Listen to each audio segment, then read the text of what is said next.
Hello everyone, मैं हूं जयेश राजगुर और स्वागत है आप सभी का जयेश राजगुर दी अदर साइड में।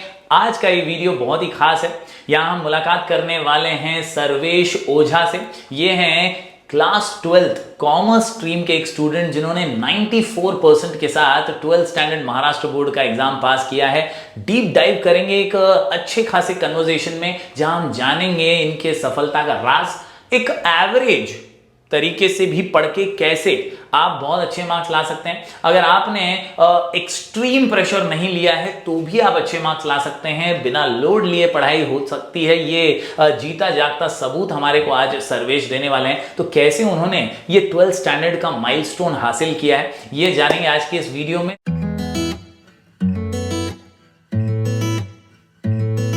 तो सबसे पहले कॉन्ग्रेचुलेशन सर्वेश, बहुत बहुत अच्छा लगा आपका रिजल्ट देख के। आप तो गांव में थे, लेकिन हम लोग यहाँ पर खुशी से फूले नहीं समा रहे थे। एक बहुत ही अद्भुत रिजल्ट आपका आया है, 94% और first in your junior college. तो ये एक बहुत जबरदस्त सा रिजल्ट है। आज का ये सेशन जो है, मैं चाहता हूँ कि आपसे कुछ इंस्पिरेशन मिले जो अब 12th देने वाले हैं उन स्टूडेंट्स को। मैं चाहता हूँ कि आप बताएं अपनी पूरे इस सफर के बारे में। 11th से लेकर 12th तक और 12th के बोर्ड एग्जाम को क्रैक करने तक आपने किस तरह से तैयारी की, क्या ऐसा अलग आपने किया जिससे इतने जबरदस्त रिजल्ट्स आपको आए। तो तैयार हो क्वेश्चन आंसर्स के लिए? एक और परीक्षा के लिए। ये कैजुअल और कैंडिड इंटरव्यू है। हम ये बताना चाहते हैं इस इंटरव्यू के जरिए कि कॉमर्स स्ट्रीम में पढ़ने वाले को ज्यादा लोड लेकर भी नहीं पढ़ना है और एकदम ग्रांटेड भी नहीं लेना है, लाइटली भी नहीं लेना है। पहला सवाल मेरा इसी से रिलेटेड सर्वेश, दैट 12th में तुमने कब से पढ़ना शुरू कर दिया? स्टार्टिंग से ही पढ़ना शुरू कर दिया था या कैसा रहा ये सफर? मैं स्टार्टिंग से तो मैं स्टार्ट नहीं किया था, फिर और ये जून जुलाई से स्टार्ट किया मैंने। जून जुलाई से मतलब कि अगर अभी कोई 12th में है और उसकी कॉलेजेस शुरू नहीं हुए तो रिलैक्स कर सकता है? हाँ, ये आराम से। पक्का? मतलब हाँ। एकदम ये वेकेशन के पीरियड से पढ़ते रहना ऐसा कोई जरूरी नहीं है। उतना स्ट्रेस की जरूरत नहीं है। वो क्या हो जाएगा। मतलब कई जगहों पर हमने ये देखा है कि कोचिंग इंडस्ट्री वाले हों या कॉलेज के कई प्रोफेसर्स हों, मैं किसी को भला बुरा नहीं कहना चाहता, लेकिन कई बार ऐसा होता है कि एक हाइप बना देते हैं कि अरे 12th में आ गया, 12th में। ऐसा तुम्हारे साथ हुआ कभी? नहीं इसकी कोई नीड भी नहीं है, इतनी जरूरत नहीं है। हाइप अननेसेसरी बनाया हुआ ऐसा लगता है ना। हाँ, डराने की कोशिश कर देते हैं या ऐसा लगता है कि बहुत ज्यादा प्रेशराइज कर रहे हैं, लेकिन ऐसा जरूरी नहीं है। सर्वेश भी यही बता रहे हैं कि जून जुलाई से शुरू किया और खत्म कब तक हो गया?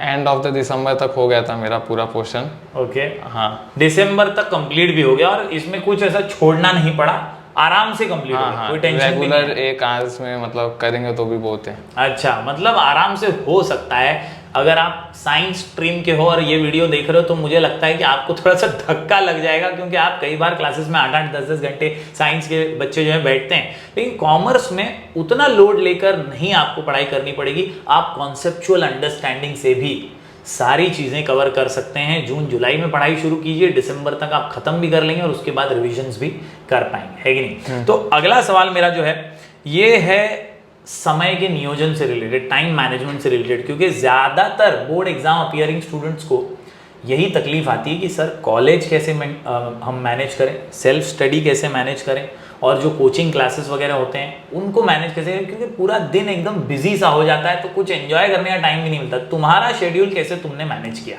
मैं कॉलेज रेगुलर जाता नहीं था, लेकिन क्लासेस में डेली जाता था और क्लासेस और सेल्फ स्टडी से हो गया। मतलब कॉलेज रेगुलर नहीं, वीक में 3 to 4 डेज जाता था। बाकी यही अपना सेल्फ स्टडी करते थे, जैसे असाइनमेंट्स हो गए, प्रैक्टिकल्स हो गए, ये सब मिस नहीं करने का। बाकी नॉर्मल जो ऐसा आपको सूटेबल लगे। हर स्टूडेंट अपने हिसाब से डिसाइड कर सकते हैं। Every student can decide on their own. Main चीज यही है कि आपको समझना है कि महत्व किस चीज का है, इंपॉर्टेंट किस चीज का है। जिस टाइम पे उसको लगा कि कॉलेज जरूरी है तो वो टाइम पे तुम कॉलेज गए, रेगुलर गए, 3-4 दिन गए एटलीस्ट। हाँ, वीक में 3 to 4 डेज जाता था। ओके। और क्लासेस रेगुलर क्लासेस पे मेन फोकस किया था मैंने। और वही जो क्लासेस से असाइनमेंट्स होमवर्क्स मिलते थे वो। और सेल्फ स्टडी, क्योंकि सेल्फ स्टडी का भी इंपॉर्टेंस बहुत है। सेल्फ स्टडी तो मैं सुबह के टाइम पे करता था। ओके। हाँ, वही रिवीजन फिर शाम को या तो रात को सोने से पहले करता था। अच्छा, मतलब कहीं ना कहीं आप अगर ये देख रहे हैं तो आपको भी ये समझना पड़ेगा कि सेल्फ स्टडी को सर्वेश ने 2 बार समय दिया, एक बार सुबह भी एक बार रात में भी। आप अपने चॉइस के हिसाब से सेल्फ स्टडी का समय चुनिए ताकि आप ज्यादा से ज्यादा खुद भी डाउट्स निकाल सकें, दूसरे दिन जाकर के टीचर्स को पूछ सकें और फिर उसका सॉल्यूशन आपको जल्दी से जल्दी मिल जाए। समझ रहे हैं? तो that is what I think is the best plan कि सेल्फ स्टडी को ज्यादा महत्व दीजिए। अगला सवाल जो है मेरा, क्या कोई सेल्फ स्टडी करने का कोई तरीका या कोई ऐसी स्पेशल टिप सेल्फ स्टडी की? आप कैसे करते थे सेल्फ स्टडी? वीक में मैं 3 to 4 डेज अकाउंट्स मैथ्स को देता था। ओके 2 days मतलब अकाउंट्स को, 2 days मैथ्स को। बाकी थियरी में मेरा कॉन्सेप्ट क्लियर था स्टार्टिंग से ही, तो मेरे को उतना वो स्ट्रेस नहीं आया थियरी का, इकोनॉमिक, OCM ये सब का। मतलब आपने अकाउंट्स जो आपके डिफिकल्ट सब्जेक्ट थे उसको आपने रेगुलर 2 आवर प्रैक्टिस करता था मैं मैथ्स अकाउंट्स। अच्छा हाँ, that's great। और वीकेंड्स ये सब टाइम पे इकोनॉमिक्स OC देखता था। और इसको पढ़ने का मतलब कोई ऐसा बाइफरकेशन नहीं है कि थियरी में इतने आंसर्स करने हैं या कॉन्सेप्ट के ऊपर कैसा था? हाँ, इम्पोर्टेंस आंसर पे मैंने ज़्यादा फोकस किया, जो प्रीवियस ईयर बोर्ड्स में आए हो उसके प्रीवियस आए हो उसमें मैं ज़्यादा फोकस किया, तो वो स्टार्टिंग में मतलब कर लिया मैं सब इम्पोर्टेंस। फिर बाकी नॉर्मल फिर ऑब्जेक्टिव्स ये सब था तो वो हो गया मतलब लास्ट मोमेंट में। ओके मतलब जो बाइफरकेशन है सेल्फ स्टडी करने का उसमें भी you can divide the time into subject wise आपको पढ़ाई करनी चाहिए। ऐसे ही आपका भी मैसेज रहेगा स्टूडेंट्स को कि कुछ दिन आप अकाउंट्स को दीजिए जो कि बहुत महत्वपूर्ण सब्जेक्ट है, कुछ दिन आप थियरी को दीजिए। ऐसा बाइफरकेशन करके आपको जो ज़्यादा इजी लगता है उसको कम डेज दे दीजिए और जो डिफिकल्ट है ज़्यादा उसको ज़्यादा टाइम एलोकेट कर सकते हैं। रेगुलर लेकिन मतलब प्रैक्टिस करना पड़ेगा अकाउंट्स और मैथ्स। रेगुलरिटी तो बहुत ज़रूरी है, बिना कंसिस्टेंसी के कुछ भी नहीं हो सकता।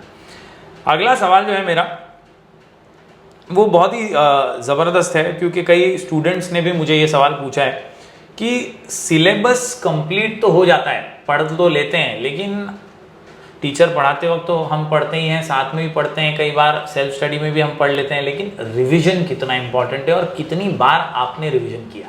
रिवीजन मैंने तो एटलीस्ट 3 to 4 टाइम्स किया था क्योंकि उतना नेसेसरी है। ओके मतलब एक आध चैप्टर क्लासेस में हो गया है, कॉलेज में हो गया तो उसको रिवाइज करते हो या कैसे 2-4 चैप्टर के बाद? नहीं, एक चैप्टर के बाद ही रिवीजन। वैसे संडे को मैं मेन रिवीजन करता था इकोनॉमिक्स ये सब का, हर वीकेंड पे ये सब। ओके मतलब after completion of certain chapter in college और क्लास वो रिवाइज कर लो वरना आगे का पार्ट जैन पार्ट हो जाएगा। हाँ जैन तक मेरा 2 to 3 टाइम्स रिवीजन हो गया था ऑल सब्जेक्ट्स के। क्या बात है, जैन तक 2 से 3 बार रिवीजन हो गया था, ये बहुत अच्छी बात है। और मुझे लगता है कि सभी को ये हैबिट फॉलो कर लेनी चाहिए कि जैसे ही सिलेबस में थोड़ा सा भी आगे बढ़ रहे हो कॉलेज क्लास में तो उसका बैकलॉग ना बढ़े, आप भी उसका रिवीजन बार बार करते रहो। और एटलीस्ट अगर 4 चैप्टर हो गए तो तुमको 2 से 3 तो आने ही चाहिए, रिवाइज करके हो जाने चाहिए उतना एटलीस्ट, है ना? हाँ। तो यही स्ट्रैटेजी बहुत बेहतर रहती है। इसके अलावा सैंपल पेपर्स का कितना महत्व है, कितना इंपॉर्टेंट? सैंपल पेपर मैंने तो सॉल्व बहुत कम किए, जैसे ये कॉलेज के पेपर सॉल्व किए और क्लासेस के, बाकी मैं ज़्यादा वो नहीं किया, सिर्फ बोर्ड के प्रीवियस ईयर के पेपर सॉल्व किए थे। ओके मतलब सैंपल पेपर्स का जो एक मार्केट में बहुत सारी किताबें वगैरह मिलती है, ऐसा कुछ लिया था आपने? नहीं, उसका मैं उतना इंपॉर्टेंस नहीं दिया उसको, सिर्फ क्लासेस और कॉलेज के भी करेंगे ना तो उतना जो कॉलेज के प्रीलिम्स वगैरह होते हैं वो, हाँ, और क्लासेस के जो एग्जाम्स रेगुलरली होते हैं, लेकिन तो उतने में भी बहुत सारे कवर हो गए थे। हाँ, ऑलमोस्ट हो ही गए थे मेरे क्लासेस और कॉलेज के प्रीलिम्स देखे, तो बस मेरे को बोर्ड्स का पेपर देखना था, बोर्ड्स का पैटर्न ये सब, तो वो मैंने प्रीवियस ईयर का देख के मतलब समझ गया। टोटल एक सब्जेक्ट के पर सब्जेक्ट वाइज कितने पेपर किए होंगे अंदाजन? 3 to 4 टाइम्स ओनली। मतलब 3 से 4 पेपर हर सब्जेक्ट का आपने किया ही था बिफोर बोर्ड एग्जाम? हाँ। मतलब हम ये पकड़ सकते हैं कि 2-3 बार आपने क्लासेस में एग्जाम दिया होगा, 2-3 बार कॉलेज में, मतलब एवरी सब्जेक्ट का 3 से 4 एग्जाम इन्होंने पहले ही दे चुके थे, तो कॉन्फिडेंस आ जाता है एक हिसाब से, और ये बहुत हेल्प करता है वाकई में। हाँ, प्रैक्टिस मेन चाहिए। अगर आपको पेपर लिखने आता है, मतलब पेपर लिखने आने चाहिए, भले आपको थोड़ा पोर्शन ये सब नहीं है, प्रैक्टिस करना चाहिए पेपर्स का, स्पेशली तो इंग्लिश में। ओके इंग्लिश में। तो क्या आपको कभी ऐसा लगा कि मतलब कई बार ऐसा होता है कि प्रीलिम्स में या बड़े जो एग्जाम्स होते हैं कॉलेज वगैरह में, इसमें शुरुआत में कम मार्क्स आ जाते हैं तो हम कई बार डिमोटिवेट हो जाते हैं, तो आपको ऐसा हुआ था कभी कि कम मार्क्स आए और फिर आपने कवर किया उसको? क्या था वो स्ट्रैटेजी? मैं स्टार्टिंग में मतलब लेक्चर्स पे फोकस करता था तो वैसा कम तो नहीं आया मेरे को, तो भी 75-80 तक आया था, लेकिन उससे डिमोटिवेट ये सब नहीं, उल्टा मोटिवेशन लाया और थोड़ा और मेहनत। अच्छा करना है। क्या बात है, बहुत अच्छी बात यहाँ पे कही कि शुरुआत में ऐसा हो सकता है कि आप कम प्रिपेयर्ड हैं और कम प्रिपेयर्ड होने की वजह से एक आध प्रीलिम में आपको कम मार्क्स आए, लेकिन आपको उसे एज एन अपॉर्चुनिटी ही लेना है और बेहतर होने और की मेहनत कोशिश करनी है, करनी क्योंकि जैसा आप सर्वेश से सुन रहे हैं, in prelims he was getting around 75 to 80%, तो वहां से एक बड़ा जंप आया और बोर्ड एग्जाम में 94% लाए। तो वो कंसिस्टेंट मेहनत से ही हो पाएगा। आपको अपने अंदर ये लाना पड़ेगा जोश कि मुझे अपने आप से बेहतर होना है। जो भी आपको मार्क्स आ रहे हैं उससे आपको बेहतर होने की हमेशा कोशिश करते रहनी है, जो सर्वेश ने करके दिखाया। इसी पे एक और सवाल, कई बार समाज का, सोसाइटी का, टीचर्स का, जाने अनजाने में पेरेंट्स का एक प्रेशर सा आ जाता है, एक अनचाहा प्रेशर। किसी को प्रेशर और एंजाइटी पसंद तो नहीं है, लेकिन परसेंटेज कितने आएंगे मुझे, मेरे माता पिता कितना एक्सपेक्ट कर रहे हैं, टीचर मेरे से क्या एक्सपेक्ट कर रहे हैं, उसका कभी प्रेशर लगता है क्या? और तुमको लगा था क्या? और ख़ास तौर पर तब जब कोरोना के बाद कंपटीशन बहुत ज़्यादा बढ़ गया, इस कॉम्पिटिटिव वर्ल्ड का प्रेशर एक अलग ही चीज़ है, तो तुम पे ये प्रेशर का कुछ बोझ आया था और तुमने उसको कैसे हैंडल किया? अगर आप जून जुलाई से मतलब मैंने चालू कर दिया, तो मेरे को प्रेशर तो कुछ आया नहीं, एंग्जाइटी ये सब, क्योंकि मैं सब टॉपिक्स क्लियर्स थे, मैंने लेक्चर्स पे ध्यान दिया था, तो मेरे को कुछ स्ट्रेस ये सब तो आया नहीं। वो परसेंटेज का प्रेशर तो मोटिवेशन वीडियोस देखता था, वन शॉट लेक्चर्स देखते थे। अच्छा, हाँ, तो मतलब रिवीजन भी हो जाता था और थोड़ा वो भी हो जाता, प्रेशर मतलब एक नर्वसनेस तो आता होगा यार। हाँ, नर्वसनेस था।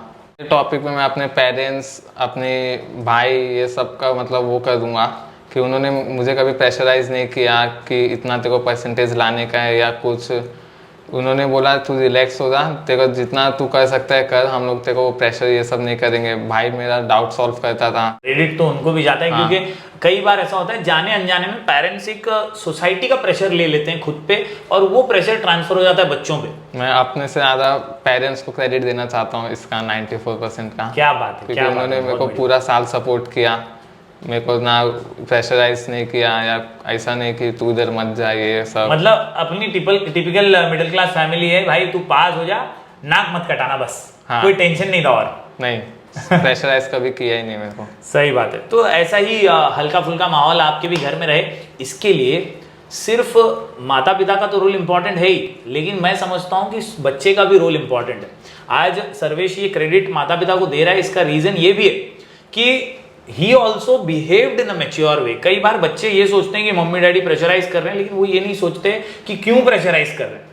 शायद आपकी कुछ हरकतें ऐसी होंगी, शायद आपका रवैया, शायद आपका एटीट्यूड वैसा रहा होगा, इसकी वजह से उन्हें टोकना पड़ रहा है। ये समझना बहुत जरूरी है। और सर्वेश के बिहेवियर और एटीट्यूड की मैं वाकई में तारीफ करूंगा कि पूरा साल हमारे क्लास में भी ये बहुत ही जेन्युइन तरीके से, डिसेंट तरीके से इसने पढ़ाई की, और घर पे भी इसका जो व्यवहार है वो बहुत डिसेंट रहा होगा। इसीलिए माता पिता ने प्रेशराइज भी नहीं किया कि यार हमें पता है ये लड़का सच्ची राह पे चल रहा है, सही राह पे चल रहा है, तो अच्छा ही कुछ ना कुछ करेगा, है कि नहीं? वही कंसिस्टेंसी, डेली मतलब पढ़ता था, तो पेरेंट्स को भी पता तो ये कुछ अच्छा ही करेगा, अच्छा ही लाएगा मार्क्स, तो उतना प्रेशराइज नहीं किया मेरे को। और ऐसा भी नहीं कि 8-8 घंटे पढ़ रहा है, नहीं, 10-10 घंटे पढ़ रहा है, थोड़ा बहुत पढ़ रहा है, लेकिन रोज पढ़ रहा है। ये जनवरी से मैंने 3 to 4 आवर्स पढ़ना चालू किया, वरना 1 to 2 आवर्स ही पढ़ता था। क्या बात है, मतलब ये भी एक मोटिवेशन ही है कि लोग ये भी कहते हैं कि 8-8, 10-10 घंटा पढ़ते रहो, पढ़ते रहो, पढ़ते रहो। हालांकि अगर आप इज्जत से बहुत सीरियस हो गया है, बहुत रेगुलर होके रोज 1-2 घंटा दोगे और एग्जाम के टाइम पे 3-4 घंटा उसको कर दोगे तो भी काफी है। स्पेशली तो मैथ्स और अकाउंट्स में हमें रेगुलर सम सॉल्व करने चाहिए, मैथ्स के, अकाउंट्स के फॉर्मूलाज बाय हार्ट करना चाहिए। मैं इसी पे आ रहा था कि सब्जेक्ट वाइज कोई खास स्ट्रेटेजी आपने बनाई थी क्या? सब्जेक्ट्स में फोकस तो ज़्यादा अकाउंट्स और मैथ्स पे किया, क्योंकि ये टफ है थोड़ा कॉमर्स में। बाकी मतलब इकोनॉमिक्स, सोशियम, अगर आपको इसके टॉपिक्स क्लियर रहेंगे तो आप मन से भी लिख सकते हो। Conceptual clarity. हाँ, ओके। तो अकाउंट्स में मॉर्निंग में करता था। ओके। बोर्ड्स के टाइम पे तो स्पेशली 2 to 3 आवर्स मॉर्निंग में डेली अकाउंट्स करता था। एक फाइनल अकाउंट्स हम सॉल्व करता था, एनपीओ, अलग अलग टॉपिक्स से करते थे। फिर आफ्टरनून में मैं मैथ्स लेके बैठता था। ओके। हाँ, मैथ्स 1 के एक चैप्टर्स रिवीजन, फिर एक का फॉर्मूला रिवाइज। मैथ्स 2 पे ज़्यादा फोकस किया थोड़ा, क्योंकि स्कोरिंग है मैथ्स 2। फिर इवनिंग ये सब में थियरी पे मतलब रिवाइज कर लिया, कॉन्सेप्चुअल क्लियरिटी पे मैंने ज़्यादा फोकस किया। मतलब जिस तरह से हम खाना 2-3 बार खाते हैं दिन में, उसी तरह पढ़ाई भी 2-3 बार कर लो, 2-2 घंटे के लिए कर लो और सब्जेक्ट्स को बांट दो उन 2-3 घंटों में, तो आसानी से पढ़ाई हो ही जाएगी। इसके अलावा मैं ये भी पूछना चाहूँगा कि आजकल स्पेशली कोविड काल के बाद ऑनलाइन पढ़ाई का भी बहुत क्रेज़ है। यूट्यूब चैनल, ऑनलाइन गाइडेंस, अलग अलग ऑनलाइन लेक्चर्स भी बहुत सारे अवेलेबल है। तो क्या तुम्हें भी ये ऑनलाइन लेक्चर्स और यूट्यूब ने हेल्प किया है? बहुत हेल्प किया है मुझे। वन शॉट लेक्चर स्पेशली मैं देखता था ये एग्ज़ाम्स के पहले, क्योंकि उसमें एक चैप्टर्स क्लियर कर देते 1 to 2 आवर्स में विथ रिवीजन, कॉन्सेप्चुअल क्लैरिटी, ये सब। तो यूट्यूब पे मैं बोलूँगा कि यूट्यूब से भी पढ़ सकते हैं। ये जैसे आपका चैनल, फिर सिद्धार्थ सर का चैनल, बहुत हेल्प किया मेरे को ये स्कोर करने में। ओके, यानी स्पेशली अगर आप YouTube वीडियोस देख रहे हैं तो प्रेफर कीजिए वन शॉट लेक्चर। हाँ, वन शॉट लेक्चर की खासियत क्या है? तो वन शॉट लेक्चर में आप एक साथ ऑन अ स्ट्रेच बैठकर पूरा चैप्टर एक ही बार में कवर कर सकते हैं आसानी से। बहुत सारे अच्छे अच्छे चैनल और आप सिर्फ यूट्यूब से भी पढ़ोगे तो अच्छा स्कोर कर सकते हो। ऐसा नहीं है कि क्लासेस जाना ही है आपको अच्छे स्कोर के लिए। सिर्फ यूट्यूब पे अगर आप अच्छे से पढ़ोगे तो आपका 90 अब आ जाएगा। मतलब बेसिकली रेगुलर पढ़ो। हाँ। फिर YouTube से पढ़ना है तो YouTube से, क्लास जा रहे हो तो मन लगा के एक निश्चय के साथ एक गोल को फॉलो करो तो ऑटोमेटिकली आप अचीव कर ही लोगे। यस। अब मैं एक और ख़ास चीज़ यहाँ पे पूछना चाहता हूँ भाई, एग्ज़ाम तो चलते रहते हैं, एग्ज़ाम जब चल रहे हैं तो क्या कोई एक एग्ज़ाम तुम्हारा खराब गया था, या घर पे आके ऐसा लगा साला यार सब सही जा रहा था ये खराब हो गया, या ऐसा कोई पेपर था? इंग्लिश में बोलूँगा इंग्लिश, क्योंकि बाकी सब पेपर मैंने 4 to 5 टाइम सॉल्व किए थे तो मतलब हो गया था प्रैक्टिस। इंग्लिश थोड़ा ज़्यादा करना, इनफ नहीं है 4 to 5 पेपर्स। लैंग्वेज के थोड़ा ज़्यादा practice, writing skills, drama, grammars, ज़्यादा फोकस करना पड़ेगा हमको। स्पेशली अगर हम वर्नाकुलर मीडियम के हैं, हमारा एरिया वसई विरान नाला सुपारा, ज़्यादातर इस एरिया के अंदर इंग्लिश वीक ही है। तो ऐसा नहीं सभी वीक हैं, कुछ अच्छे भी होंगे डेफिनेटली, लेकिन अगर आप थोड़े से भी वीक हैं, जैसा सर्वेश तो अपनी गलती भी मान रहा है कि मैंने 4 से 5 पेपर ही किया इंग्लिश के, लेकिन ज़्यादा करने ही चाहिए इंग्लिश में अगर आपको परसेंटेज सुधारना है, क्योंकि इंग्लिश बहुत ग्रांटेड और लाइटली लिया जाता है। ये सब्जेक्ट बहुत इंपॉर्टेंट है परसेंटेज को बूस्ट करने के लिए। कितने पेपर एटलीस्ट करने चाहिए? 7 to 8 करने चाहिए। मोस्ट ऑफ टाइम इंग्लिश का पेपर सबका सॉल्व नहीं हो पाता है 3 आवर्स में, तो उसका प्रैक्टिस मस्ट है। 3 आवर्स में एटलीस्ट 250 आवर्स में हम लोग का पेपर खत्म हो जाना चाहिए इंग्लिश का। तो तुम्हारा हुआ था कंप्लीट? क्या बुरा लगा था घर पे आके? ड्रामा का मेरा मतलब छूट गया था तो वही थोड़ा बुरा लगा। और कितने मार्क्स आए फिर? 83 आए, और इसके वजह से ही परसेंट डाउन हुआ, वरना बाकी सब में तो 90 क्रॉस हो गया। हाँ, क्योंकि फोकस मतलब ग्रामर ये सब पे फोकस स्टार्टिंग से था, लेकिन राइटिंग्स के लिए सबके लिए थोड़ा प्रैक्टिस ज़्यादा करना चाहिए था।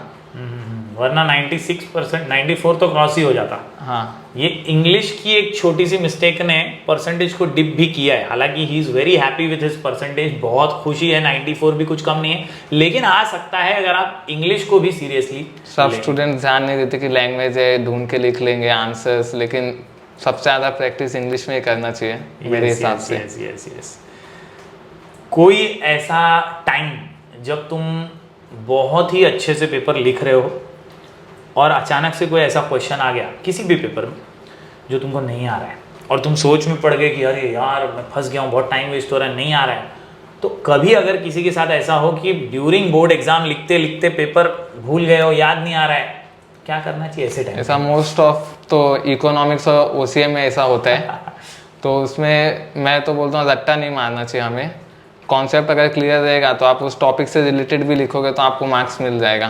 क्या बात है, वाह। तो अगर मेरे को वो हार्ड लगता था तो मैं उससे टॉपिक से रिलेटेड ही लिखा तो मार्क्स अच्छा। ऐसा क्वेश्चन था इकोनॉमिक्स का? हाँ, स्पेशली 8 मार्क्स के। अच्छा। हाँ, उसमें थोड़ा बड़े लिखने रहते हैं आंसर, तो मैं बीच में पॉइंटर्स बीच में भूल जाते हैं।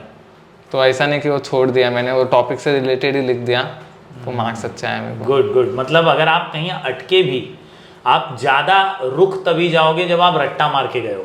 थियरी में रट्टा मत मारिए, कॉन्सेप्ट्स पे ध्यान दीजिए। अगर आपको कॉन्सेप्ट आता है ना तो आप उसके बारे में कुछ ना कुछ तो डेफिनेटली लिख ही पाएंगे, ओन वर्ड्स में ही सही लिख पाएंगे, और वही सर्वेश ने भी किया ताकि वो कंप्लीट कर पाए paper, and that is what fetched him great marks. मैं ये भी पूछना चाहूँगा कि अब तुम एक टॉपर कहलाए जाते हो। पहले एक ऑर्डिनरी स्टूडेंट थे, लेकिन अब 94% आने के बाद कई जगहों पे तुम्हारे बारे में बातें होंगी। कॉलेज के अंदर तो बहुत मान सम्मान बढ़ेगा, क्योंकि फर्स्ट रैंक कॉलेज में आया, क्लासेस में भी टॉप किया है तुमने, अपने एरिया में 94% के बाद बहुत चर्चा भी है। तो कहीं ना कहीं एक खास बात जो बहुत लोग जानना चाहेंगे, बहुत स्टूडेंट्स जानना पाएंगे, टॉपर का सीक्रेट क्या है? What is the secret that a topper has in him? क्या कुछ अलग करता है टॉपर दूसरे बच्चों से? वैसा कोई सीक्रेट तो नहीं है, लेकिन मोस्ट ऑफ स्टूडेंट्स जो रहते हैं वो रट्टा मारते हैं। इकोनॉमिक्स के पेपर, OCM के पेपर्स, अकाउंट्स ऐसा सॉल्व नहीं करते कि मुझे नहीं आता है, मुझे आता है तो मैं क्यों सॉल्व करूँ।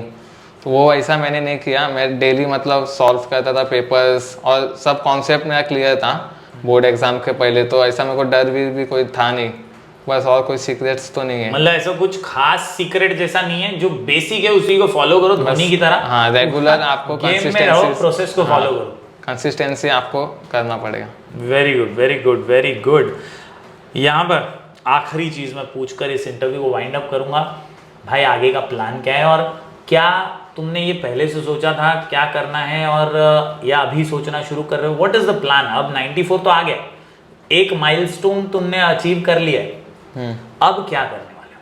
आगे का प्लान तो मेरा चार्टेड अकाउंटेंट का है, तो उसके लिए अभी मैं ज़रा फोकस करूँगा उस पर। क्लासेस ये सब ज्वाइन करूँगा, फिर कॉलेज में भी ज्वाइन करूँगा BCom लेके, कि मेन फोकस अपना क्लास इस पे हो सके, CA पे। मतलब BCom CA is your next big thing. Yes. और मुझे ऐसा लगता है कॉमर्स स्ट्रीम में जो टॉप मोस्ट चीज़ है आफ्टर 12th वो CA ही कहलाती है, और मुझे लगता है 94% आने के बाद CA को एक ट्राई देना ही चाहिए। और अगर आप CA कर रहे हैं तो CA के साथ BCom एक आइडियल चॉइस है, क्योंकि आप BAF, BMS या कोई बड़ी स्ट्रीम को उतना टाइम नहीं दे पाओगे CA के वजह से। तो CA के साथ BCom is the best choice. और वही पेरेंट्स और टीचर्स भी सपोर्ट करे कि नहीं, CA करना ही चाहिए तुमको। और तुम्हारे परसेंटेज और अकाउंट्स के मार्क्स भी अच्छे ही हैं, तो CA will help you definitely. तो thank you very much Sarvesh, बहुत अच्छा लगा। और मुझे ऐसा उम्मीद है कि सभी को जो भी ये वीडियो देख रहे हैं उन्हें भी एक प्रेरणा मिलेगी। सबसे इम्पोर्टेंट और बॉटम लाइन तो हमने यही डिस्कस की है कि यार रेगुलर पढ़ाई करो, थोड़ा थोड़ा रोज करो, काम आसान हो जाएगा। और जैसा हम कहते हैं हमेशा, काम फिट मामला हिट, और एग्जाम्स हो जाएंगे सुपर हिट। यही मैसेज के साथ हम वाइंड अप करेंगे इस सेशन को। बहुत बहुत शुक्रिया, धन्यवाद।